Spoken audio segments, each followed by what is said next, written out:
Alors, bonsoir à tous. Bienvenue à cette séance extraordinaire du 9 décembre 2019. Alors, il va y avoir deux séances extraordinaires. La première couvre deux sujets et la deuxième, qui débutera à 19h, va être exclusivement sur la présentation du budget 2020. Alors, si vous suivez la soirée, il va y avoir une interruption jusqu'à 19h pour pouvoir reprendre et vous présenter le budget. Alors, une proposition pour l'ouverture de la séance, M. Éric Thibault. Lecture et adoption de l'ordre du jour. Donc, dans les sujets, en fait, à 3, vous avez les sujets à l'ordre du jour. 3.1, le transfert des camions incendies à la Régie intermunicipale de sécurité incendie du FIAR. 3.2, c'est l'offre d'achat du terrain numéro 12 dans le développement du Mont-Édouard, M. Serge Tremblay et Jean-Daniel Bédard. Au point 4, il y aura période de questions sur ces deux sujets. Et en 5, la fermeture de la séance. Quelqu'un propose l'adoption de l'ordre du jour? Monsieur Richard Perron, appuyé de M. Victor Boudreau. Donc, 3.1, transfert des camions incendies à la Régie intermunicipale de sécurité incendie du FIAR. Monsieur le directeur général. Oui, alors je vais essayer de faire ce cours un petit peu. On sait qu'en 2018, on a transféré, chaque municipalité du Bas-Saguenay a transféré ses camions incendies à la Régie intermunicipale du FIAR. Et il y avait un article au niveau du décret de la Régie qui disait que les transferts en termes d'investissement devaient être répartis selon les quotes-parts dans chacune des municipalités. Donc, nous, on est à 32%, Rivière-Éternité, je pense, sont à 12%, etc. La problématique qu'on a subie, c'est que nous, de notre côté, on a donné notre camion qui, par exemple, valait 100 000 $. Donc, chaque camion valait 100 000 $. Donc, nous, on a fait un revenu de 100 000 $ parce qu'on l'a vendu à la Régie. Et ce qui s'est passé, c'est qu'on s'est vu attribuer 33% de l'ensemble des camions qui ont acquéri pour 500 000 $. Donc, on s'est retrouvé qu'on a fait moins de revenus, on a fait plus de dépenses. On s'est retrouvé avec une perte de 60 000 $ qui s'est retrouvée là, en paiement de quote-part en 2018. Lorsque ça a été porté au niveau du conseil d'administration de la Régie, là, c'est certain que les gens ont quand même été surpris là, au niveau de la situation parce que ce n'était pas l'esprit dans lequel ils voulaient faire le transfert. Ils voulaient que le transfert soit fait sans conséquence. Donc, moi, de mon côté, on a eu quelques rencontres là, avec la Régie intermunicipale, avec le conseil d'administration aussi, là, avec l'ensemble des maires. On a travaillé avec les comptables. On a travaillé avec le ministère des Affaires municipales aussi. Et on en est venu à la conclusion là, qu'on pouvait passer une résolution là, si l'ensemble des municipalités du Bas-Saguenay passaient la même résolution pour être d'accord sur le fait que ce transfert-là se fasse sans impact.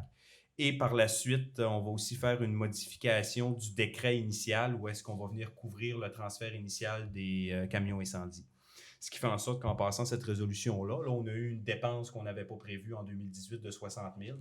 Donc, en 2019, avec ce fait nouveau-là, on va être capable de renverser la vapeur et donc de se créer là, un enrichissement de 60 000 $ pour 2019. Donc, on vient comme réinverser un peu là, la situation qui s'est produite. Ça va? Oui. C'est clair? Très bien. Quelqu'un Proposé par M. Yvan Côté, appuyé M. Richard Perron. 3.2, donc offre d'achat du terrain numéro 12 dans le développement du Mont-Édouard, M. Serge Tremblay et Jean-Daniel Bédard, M. le directeur général. Oui, alors on a été approché dans le développement au niveau du Mont-Édouard. On a le terrain numéro 13 qui a eu une construction. Et la problématique est que tout de suite adjacent au terrain numéro 13, c'est un trou dans le fond. Qui est le terrain numéro 12. Et là, le propriétaire a eu quelques problèmes là, au niveau du remblaiement. Le trou est quand même proche de sa maison. Il y a des risques et tout.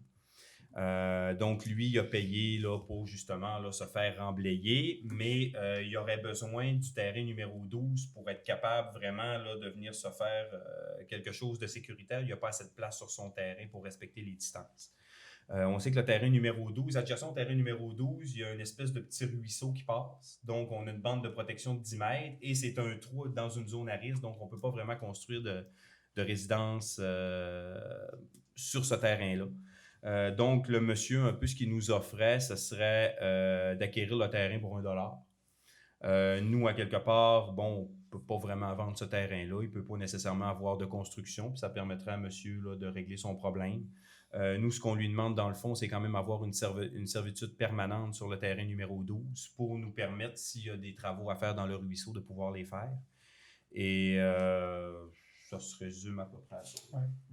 Il ne peut pas construire non plus. C'est Non, important ben, de c'est ça. mentionner Il ne peut qu'il pas fait- vendre Ouais. non plus. Moi, ben, on l'identifie, on vient Peux-tu la dire... lire, ouais? Peux-tu lire le- Je vais dire, le terrain numéro 12 devra être aménagé dans les 12 mois suivant la prise de possession des nouveaux propriétaires. Les travaux d'aménagement du talus devront être faits selon des plans et devis préparés par un ingénieur membre de l'Ordre des ingénieurs du Québec. Un certificat de conformité devra être délivré une fois les travaux complétés. Le terrain numéro 12, qui comporte des zones à risque, ne pourra être utilisé à des fins de construction résidentielle ni être revendu séparément du terrain numéro 13.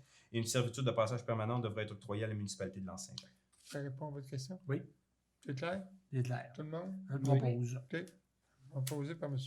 Richard Perron, appuyé par Puis, M. Victor Boudreau. Excusez-moi. On s'est rendu à la période de questions sur ces deux sujets.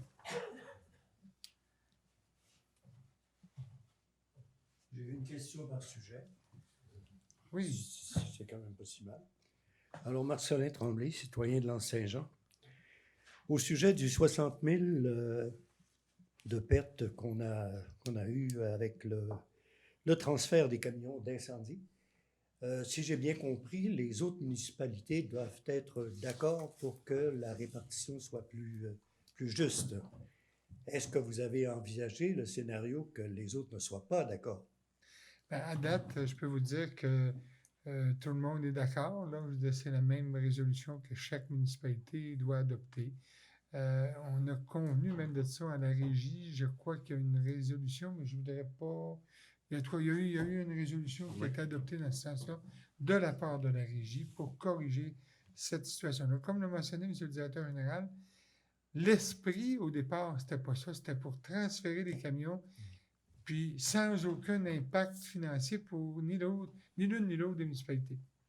Mais évidemment, au niveau comptable, des fois, on a des avis qui nous disaient qu'on ne pouvait pas le faire de cette façon-là. Alors, on l'a fait, mais maintenant, c'est pour ça qu'on vire la situation. Mais en même temps, on va modifier notre décret pour pouvoir justement permettre cette opération-là. Parce que selon le décret actuel, on aurait dû faire ce qui avait été fait l'an dernier. Alors, on va aussi modifier le décret. Ça vous va? Ça répond à mes questions.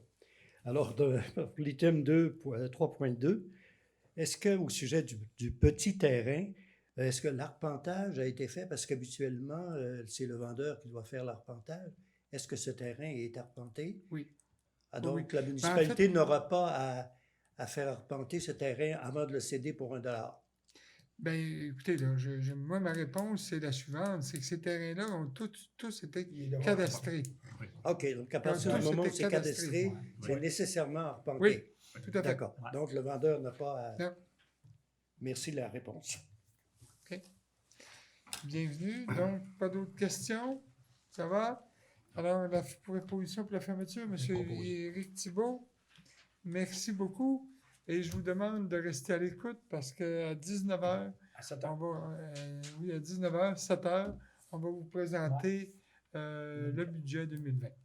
Merci, à tout à l'heure. pour santé.